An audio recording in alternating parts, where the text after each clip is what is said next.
Thank you. Yes. Before we get too far into that, on this one where it says 10 amperes, so the -1 up there enclosed. Oh, that doesn't. is -1, you're right, that's 8. Eight. 2 + 4 + 3 - 1. No, 8, you're right, I'm crazy. So that becomes 0.25. Okay. And with a calculator, you can actually figure out what that is.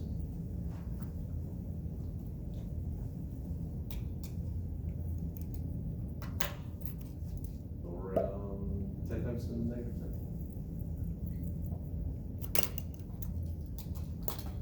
Other questions at this point about that or this?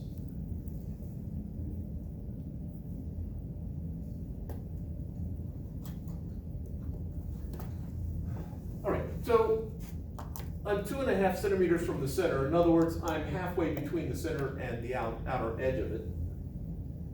So let's draw our Gaussian loop, or Cantorian loop.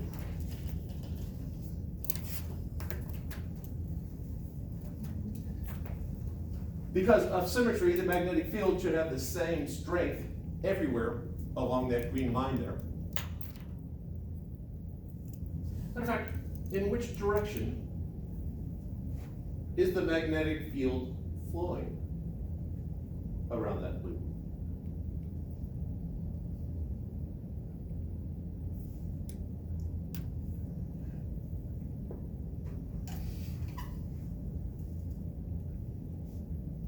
What did you ask? In which direction is the magnetic field flowing around this loop? Is it going counterclockwise or clockwise?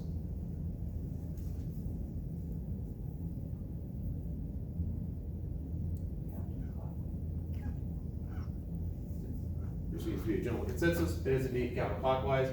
I know that the currents on the outside of it are going to have no effect. Part of the point of that. And so what's on the inside, all the currents flowing this way, magnetic field flows that way. So that times, so my magnetic field strength times 2 pi little r is going to be equal to mu naught times the current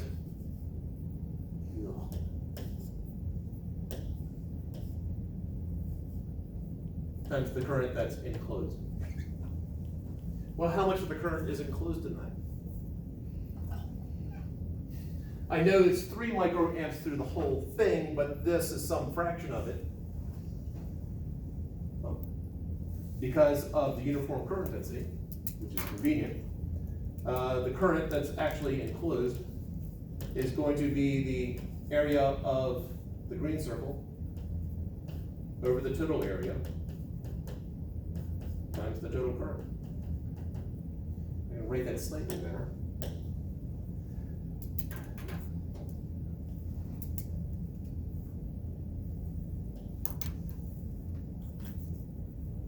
Current density is current divided by area. And I think I skipped over that before. Current density is just like in a regular density, mass over volume, surface density, mass over area, and so forth. Current density, current over cross-sectional area. The current density is uniform, and so I total over the total cross-sectional area should be equal to the current flowing through our green circle over the area of the green circle. And then from that we get this.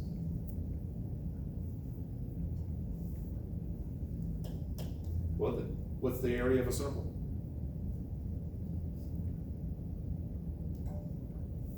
For a lot of people, it's a choice of 1 or 2 formulas. 2 pi r. Or P squared, pi p squared over 4. okay, yeah, yes, or Pi radius squared. yeah, pi r squared. Yep, that works as well. So I have pi times the radius of my green circle squared over pi over my total area squared times my total current. Pi's cancel out, and I'm left with 0.025 squared over 0.05 squared times 3 micro. That is going to be 1/4, so I get 7.5 times 10 to the negative 7th amperes. Unless I made a careless error. But unless someone corrects me, we will assume that that's correct. It's gotta be less than 3 microamperes.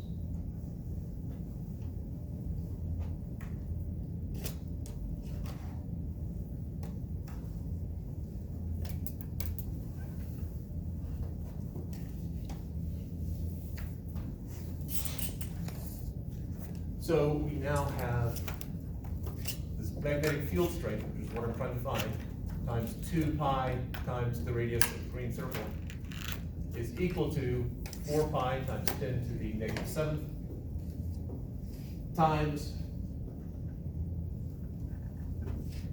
7.5 times 10 to the negative 7th. That's amperes, this is Tesla meters per ampere. So my magnetic field strength is going to be whatever that is, divided by 2 pi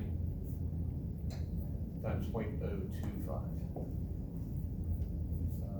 Let's see, so we can do some canceling here. That 2 pi cancels out with all the 2 there, and I'm left with 15 times 10 to the negative 14th. So I have 15 times 10 to the negative 14th. Tesla meters, that's meters. And then whatever that ends up being. Yes? What is J? Current density. Right. Current density. Is that gonna stay the symbol for that? I hope so. I think J is the symbol I typically see for that.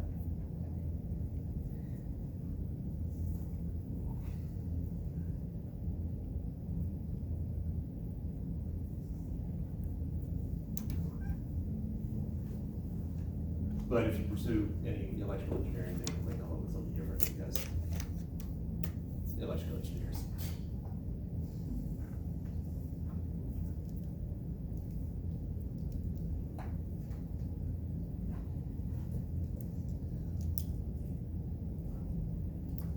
Questions?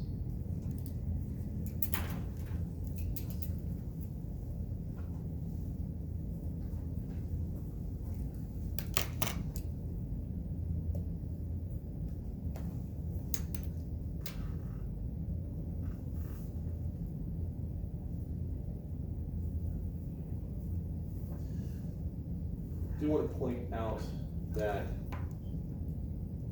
this, what I did right here, is true up until the radius of the green circle is equal to the radius of the actual wire.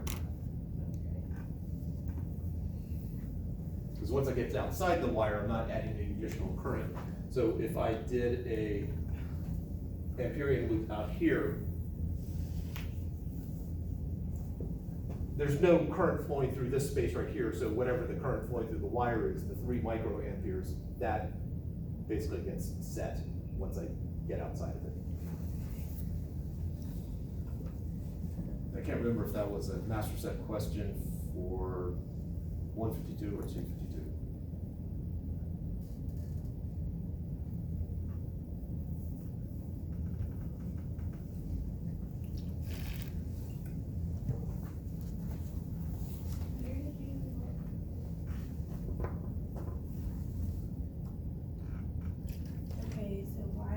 Where did you get the radius of the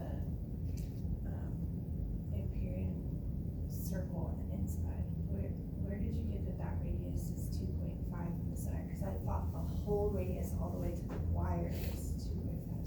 No, the radius of the whole thing was 0.05, was 5 centimeters.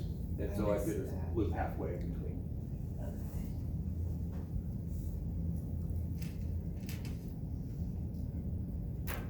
Okay.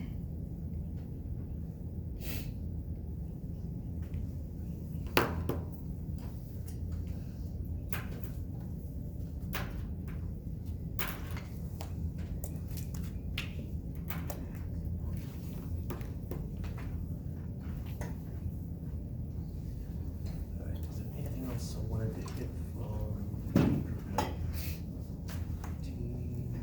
Oh, yes.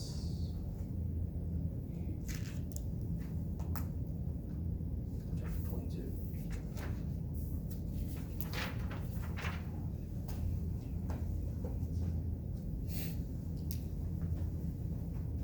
Copy that down.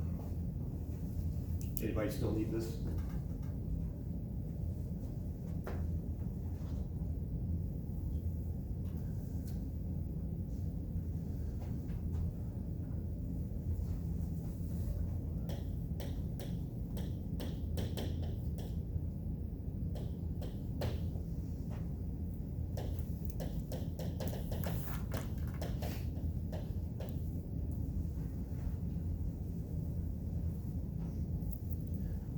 So if I have a single loop, I guess first single loop.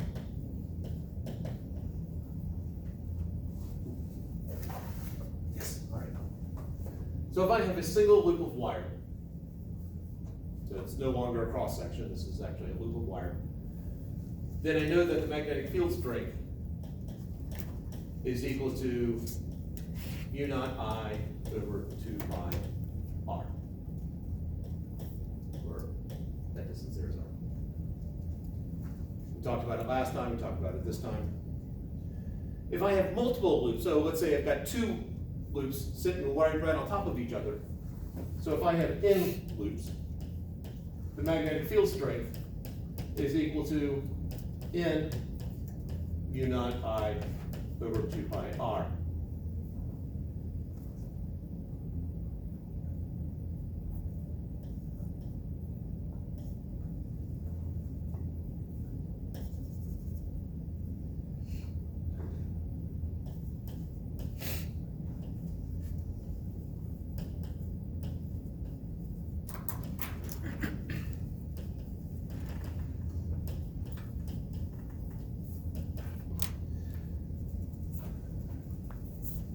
So we're talking about the magnetic field in the center.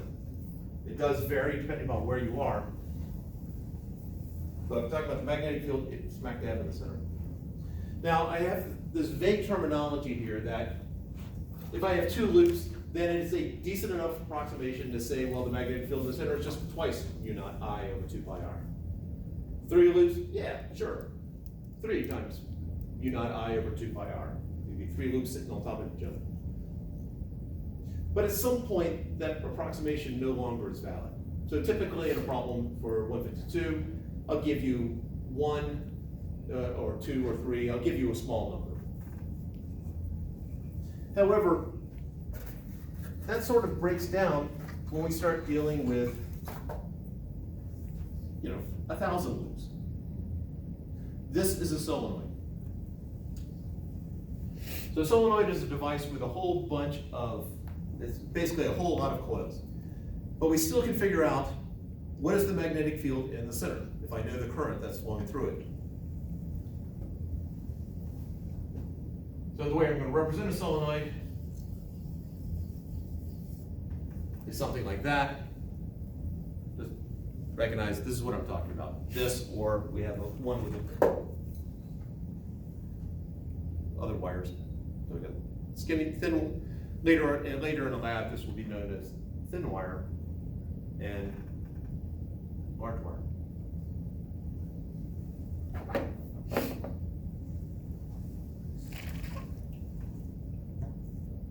Where do I have that? Did I did it by the size? I either did it by the size of the wire or the size of the solenoid. So this actually might be thin and that might be large. I guess we'll find out when we get to the lab. So what I want to do is, so assuming that basically the length of the solenoid is significantly larger than the diameter of the solenoid, then we need to look at it, then this definitely breaks apart.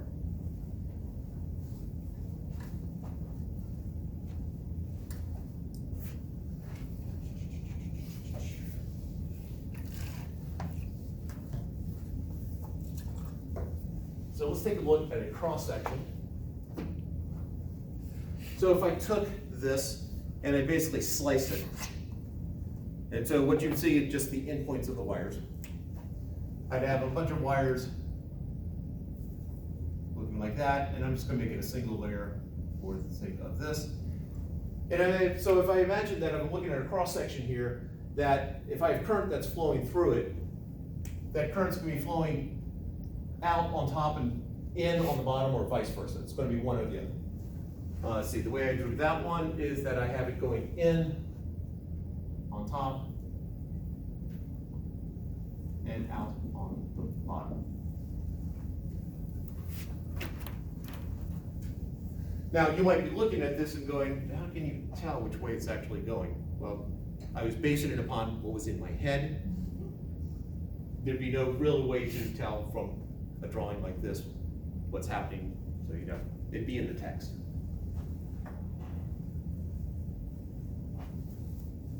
In the case of this one, if I hooked it up to a power supply, which way is it spinning?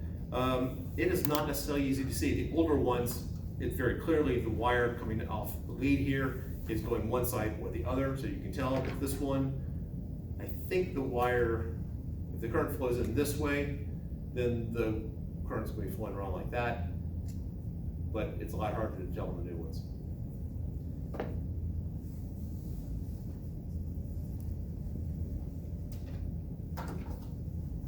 All right, so what I'm going to do now is I'm trying to figure out the magnetic field in the center here. So what I'm going to do is I'm going to create an Amperian loop.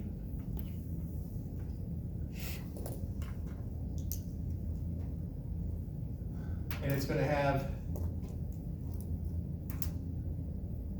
in wires. I have a current, since it's all one length of wire there, I'm going to have a current I flowing through it.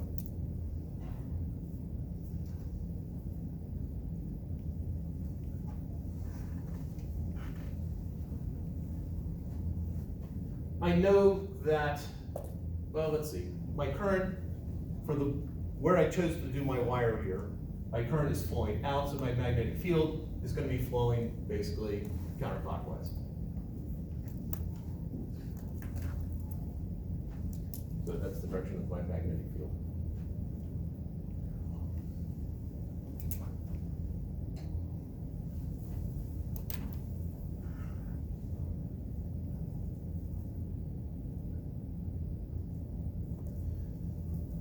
So what it would do is use Ampere's law. So I'm going to take the sum, B dot delta L, that's going to be equal to U naught I.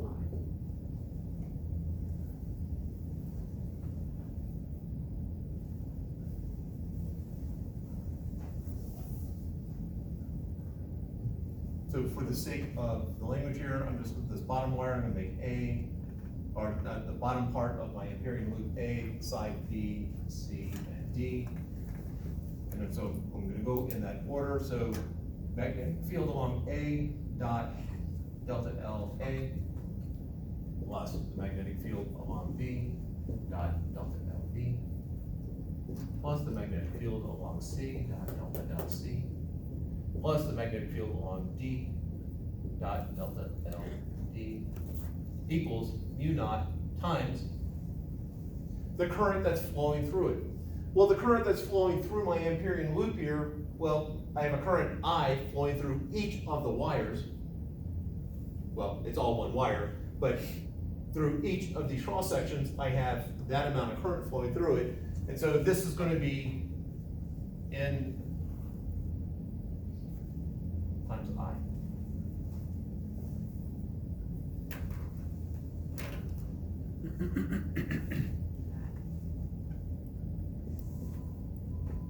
And I did adjust the formula up here. This really should be the enclosed current, not just the current. All right, so let's see what we can eliminate. remember for the solenoid, I have a length here that is significantly larger than the diameter here. Better seen here than here, but we'll work with it. So if I drew this more proportionally, this thing would be going on a lot longer right there. But recognize that there's a magnetic field being created by each of these currents, so I'm just going to zoom in on just a little bit of it.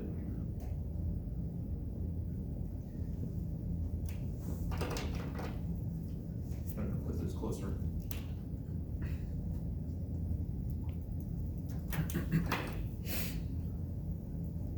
So this wire right here, looking at the upper left, is the currents flowing into it, so the magnetic field traveling is going like that.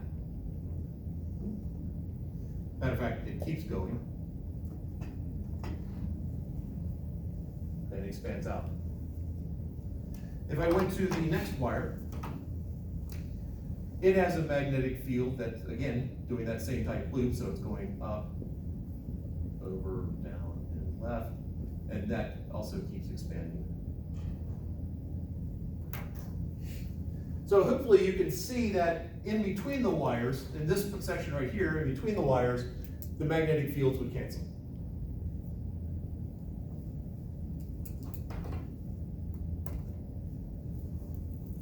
If I look at the bottom, this has a current flowing out, so its magnetic field is flowing around like this, or expanding it. Because magnetic field it gets weaker as it goes, but it expands. But notice outside of my loop here, outside of my wires, I have a magnetic field coming from the bottom wires going to the right, and the magnetic field from the upper wires going to the left. If it is skinny enough, then those magnetic fields will be close enough to zero. So what I'm going to do here is eliminate the ones that are running horizontally, so that is zero because the magnetic field is close enough to zero.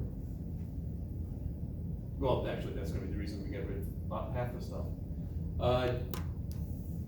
This is magnetic fields from the multiple wires going in opposite directions.